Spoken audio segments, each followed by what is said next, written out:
This podcast is hosted by RPP. If you are easily spooked, creeped, or offended, this might not be the podcast for you.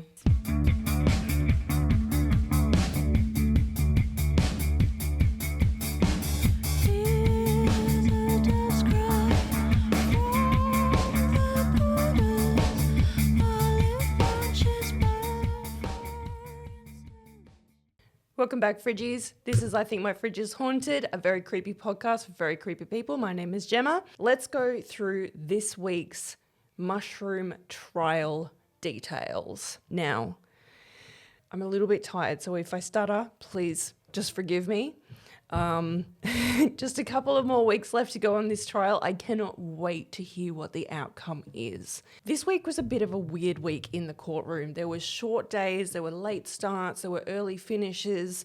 It was a bit of a strange week. Let's go through what happened. Also, if you are not up to date with everything that's happened in week 1, 2, and 3 of the mushroom trial, go back, watch some of my other videos because I am doing a weekly wrap up. So we had a lot of very boring telecommunications talk this week from experts in, phones and analysis and computers and things like that. Some of it was quite interesting, but I think because they had to explain to the jury from the most basic points, it was probably a little bit dull, and I did feel for some of the journalists in there. So let's start with Erin's alleged trip to Outram. Now, Outram is a suburb out in Gippsland.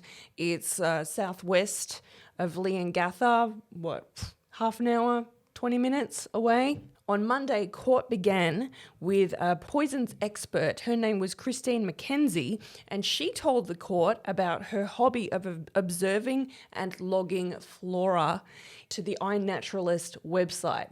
So if you remember last week, we talked about this iNaturalist website.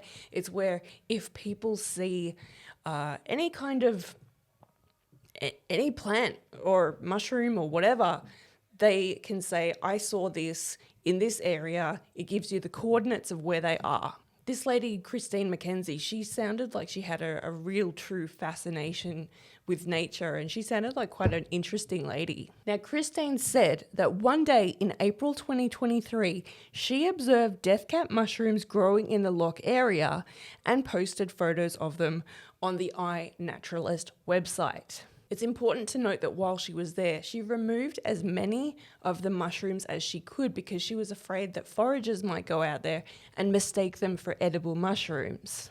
Now, our telecommunications expert, Dr. Matthew Sorrell, he gave the court a crash course in how mobile phones work. And he was cross-examined by both the defense and the prosecution. And he said that Erin's phone connected to base stations in Loch and Outram on May 22nd, 2023. Now, remember that iNaturalist post with the deathcap mushrooms in Outram was the day before, on May 21st. And then her phone pinged out in Outram the following day. On a side note, one of my friends sent me this TikTok. It was a fantastic TikTok from a lady that's local to the Outram area. And I believe her, go look her up. She's so fun. It's old_Shaza_born_60s, 60s. And she's a local to that area, and she talked about how boring Outram is. She was saying, why would you go there? There's like a football field and not much else. Now, let's get on to the mushroom lady. Now, I've sort of kept quiet about this because we're from the area. As some you good people know that have followed me for a long time. You know that I'm from the area. I knew certain people that were quite linked to the case. That's why I haven't really said anything, because you shouldn't say things like that when there's a trial going on. But I'm not going to comment on anything else about that. But I must say, tonight on the news, if anyone's following it, which I'm sure you are, her phone was pinged at Loch. Lock's lovely. It's a lovely little town. It's got a lovely bakery and a little tea house and a brewery, and it's got and a gin distillery. It's got some really nice things there. You know, we'd say 10 years ago it was as boring as all get up, but we'd say, maybe even more, 15 years. In the last 10 years, it's a lovely little place. So if you're ever down this way and you're heading towards Leongatha, you turn to the right and you go up to Lock. Nice little spot. There's a little fairy shop and all sorts of nice little things. But Outram. Now, Outram is literally... How far is Outram from here, Tone? What, 10, 15 Ks? Yeah, about that. Okay, we'll say 18 Ks from us. In between Wonthaggi, which is where we are, and Leongatha is Outram. There's nothing there, so why would you want to visit Outram? To be quite honest, so I don't think we visited Outram. What did we do? Sorry, I'm talking. Oh, there's a lookout. We did. We had a pie at the lookout that we bought. We bought. He said maybe she had a mushroom pie.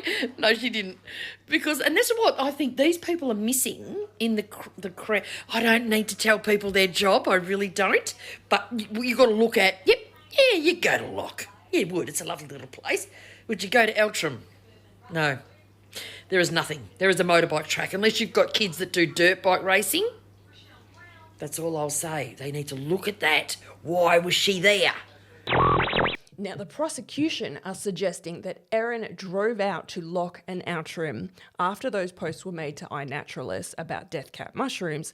Her phone was recorded for 43 minutes at Lock and later 25 minutes at Outram. I get why she would spend 43 minutes at Lock. It's a beautiful little village. I love going there for coffee myself. Now, of course, Erin's barrister, Colin Mandy, was having none of this.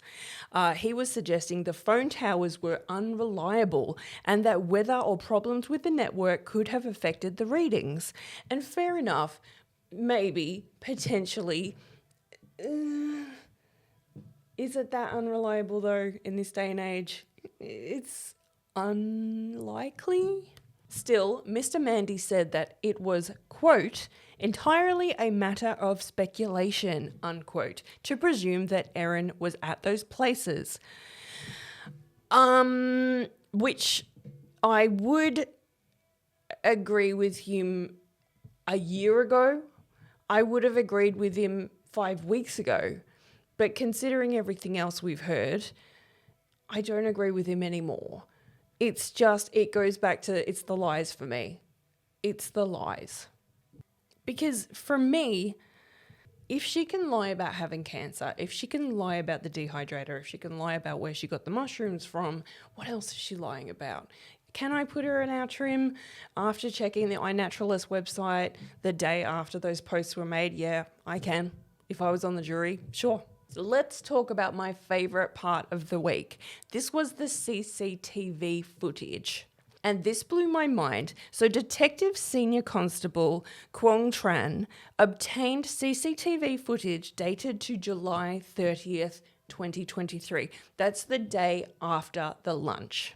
So the footage showed Erin Patterson walking into a service station at Caldermead at 3:20 p.m. So keep in mind, this is a good half-hour drive from her house. And let's not forget that that morning she claimed to have a severe stomach upset. So this is interesting. Inside the service station, she walks straight to the bathroom. So she doesn't get petrol or anything. She just parks, she walks into the service station and she walks to the bathroom. Now, she's wearing a grey long sleeve top and white pants with a, like one of those bags that goes across your body with a crossbody strap. Now, she comes out of the bathroom after 9 seconds. She grabs a couple of sandwiches and some sour gummies and she heads out the door. Does that seem weird to you? What was she doing in the bathroom for 9 seconds? I actually went to the Caldermead service station because it's not that far from where I live. I just wanted to check it out. So when you walk into the service station, and I did buy petrol, in my defense, I did buy petrol. I wasn't just wasting everybody's time. So when you go into the service station, you go straight across to pay for your fuel, and there's snacks and fridges with, Coca-Cola and all those types of things. And then if you go to your right, there's like a McDonald's, and then there is a public toilet. So when you go into the public toilet, there's like an atrium, there's the men's toilet, the women's toilet, and directly next to you is a disabled toilet. So in those 9 seconds that she went into the bathrooms, what was she doing? I think I can tell you what she wasn't doing. That was going to the toilet. Can I put it to you, Fridgies, that she went into the bathroom to do one of two things, or maybe two of two things? The first, was she disposing of that second phone that they know she had but could never find? Secondly, was she disposing of Simon's uneaten beef Wellington? Let's not forget the leftovers that were collected from the bin were of little pieces of beef Wellington from the plates. We don't know what actually happened to that full beef Wellington that Simon was supposed to eat. And he texted her the night before to say, I'm not coming anymore. And she got angry because she'd already prepared the food. I always wondered whatever happened to that last beef Wellington. It's not like she can just keep it in the fridge. One of the children might eat it by accident. At one point, I thought maybe she's like buried it in the backyard or something like that. But then I heard that she has animals like sheep and things like that. And you don't want them like digging it up and eating it. And also, if she thought about the future and thought they'll be bringing sniffer dogs to the house, they're going to dig it up in a second. Would it have occurred to her to drive it out to a service station where the rubbish is collected every single day, put it in the bin? Let's not forget also, because the beef Wellingtons looked like little pasties, they were individual beef Wellingtons. So even if somebody looked in the bin at a service station, they would have just thought, oh, someone's bought a pasty and thrown it out. No one would have looked twice at a service station. We also know that in the days after the lunch, she was busy disposing of things that were detrimental to the case, namely that dehydrator. So I have to ask myself, what else was she getting rid of? Let's talk about the computer search history. So on Wednesday, Victoria Police Senior Digital Forensic Officer Sharman Fox Henry told the court about forensic analysis conducted on devices seized from Erin Patterson's house. It was very, very dry, boring content for most of it, so I'll just skip to the good bits. Mr. Fox Henry explained to the court that data taken from computers that were seized were known as artifacts. So Erin's personal computer was seized on August 5th, 2023 with 3 drives, including a hard drive. Now, Mr. Fox Henry says that he conducted a keyword search for death cap mushrooms, mushrooms, and poison on all of her seized devices. But then he didn't say what happened next. So did the search come back with any answers? We don't know. He never said. Now, what we do know is that the records show a Bing search was done for the iNaturalist website on May 28th, 2022. So that's a year and a bit before the lunch. Let's go back again to Erin's so-called illness in the days after the lunch, which I have always questioned. This week we heard from another nurse. This one was at Leongatha Hospital on 31st of July, 2 days after the lunch. She saw Erin come in that first day when she came in at 8 a.m. and then when she was told that she would have to have tests, she pissed off back home and said she'd be home in 20 minutes, which she didn't do. This nurse also saw that when Erin was asked to bring her children out of school to be tested for poisoning, quote, Erin became emotional. She was crying. She was saying that if it was necessary. So we do know that from the interview next to the car, that notorious interview that everybody knows Erin Patterson for, we know that her go-to response is to cry and get people to feel sympathy for her. I'm devastated. I love them. And this is why I feel like if she does take the stand, it's going to take a long time to get any sense out of her, because I think she will turn to crying and looking up at the sky and pretending not to hear questions. What did surprise me this week was how much time was spent talking about Erin Patterson's poo. The court heard a great deal about EPAT's many bowel movements and how they were described as being of a liquid consistency. This just takes me back to, I find her claiming to be ill very, very strange. Firstly, because she and the children didn't become deathly ill, even though they all ate the quote, same meal as everybody else. Secondly, Erin never said that she was vomiting. Everybody else was vomiting violently to the point they could not go very far away from the bathroom. But Erin was not vomiting. I have a controversial opinion. I think she was taking laxatives when it was convenient for her to be observed being, quote, ill. And I think it worked in her favour, because when she went back to the hospital that second time, when she said she was coming back in 30 minutes and she came back later that morning, they told her to let them know every time she had to go to the toilet, which she did sometimes at 2-minute intervals. So she was going a lot. Who's to say that when she rushed off that morning, saying that she'll be back in 20 minutes, who's to say that she didn't take just a bunch of laxatives and then came back? It could happen. Because here's what else is weird. She could drive over an hour the day after the lunch to her son's flying lesson. But when she got to the hospital, she was going to the toilet every 2 to 6 minutes. How does that work? And yet again, we return to the legend of the Asian grocer. We heard from a guy named Troy Schonknecht. I'm so sorry, Troy. He's an environmental health officer with the City of Monash Council. He wrote a document named Mushroom Investigation Monash City Council, and it's basically a record of him going around to almost every Asian grocery store that he can find in the Oakley area. I believe it was the Oakley, Clayton and Mount Waverley areas.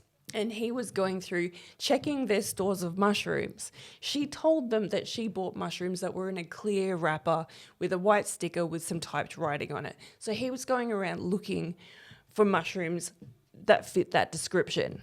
Basically, the report found no evidence that death cap mushrooms had been sold by any Asian grocers in the eastern suburbs. Then we heard some other really interesting information. Remember all those devices that were seized? Some messages to Erin's friends were pulled from those devices, and I was shocked at what they said. One message said, quote, "His mum was horrified I had claimed child support.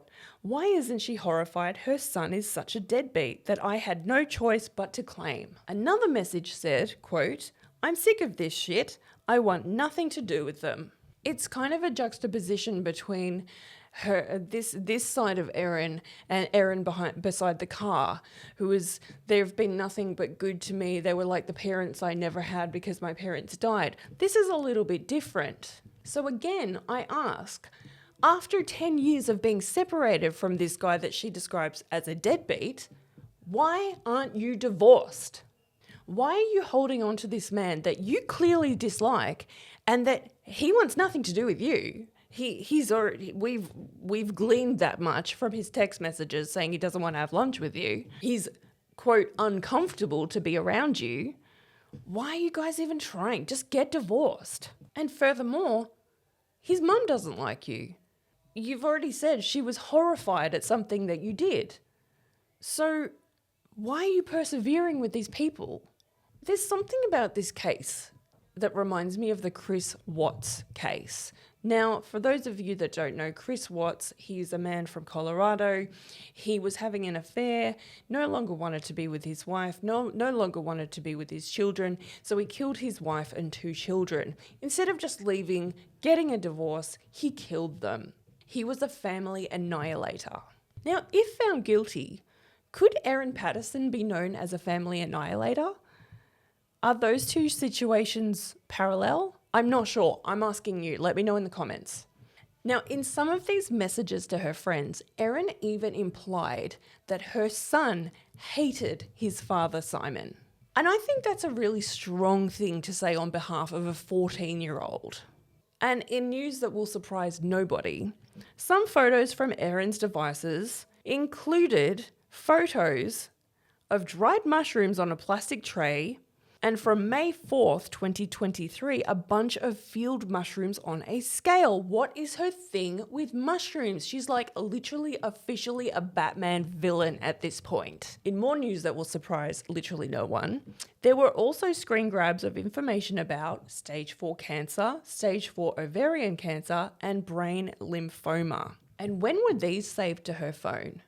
Within 5 months of the lunch.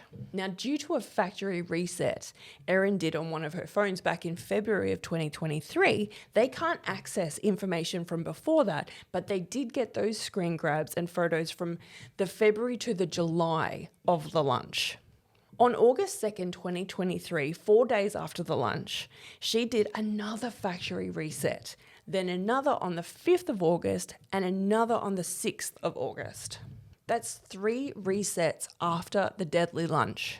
And so, Fridgies, I leave you with this question. When was the last time you did a factory reset on your phone? When was the last time you did 3 factory resets on your phone? Let me know what you think in the comments. Reach out to us on Instagram, where I think my fridge is haunted. And until next time, be creepy, but don't be a creep.